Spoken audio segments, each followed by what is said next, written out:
નમસ્કાર, કેડ ન્યૂઝમાં આપનું સ્વાગત છે. જોઈએ સમાચાર વિગતવાર. સુરત જિલ્લાના બારડોલી ખાતે સરદાર વલ્લભભાઈ પટેલની 150મી જન્મ જયંતિની ઉજવણી કરવામાં આવી.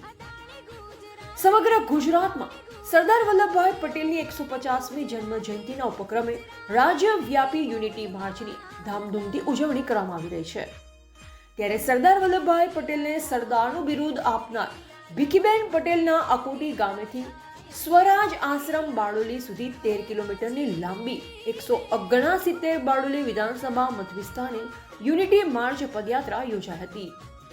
યુનિટી માર્ચ એકતા અને રાષ્ટ્રીય ગૌરવનો પાવન સંદેશ છે. ત્યારે આ અવસર સરદાર વલ્લભભાઈ પટેલે ખેડૂતોના હક માટે ચલાવેલા ઐતિહાસિક બારડોલી સત્યાગ્રહના અમર સંદેશને ફરીથી જીવંત કરી રહ્યો છે.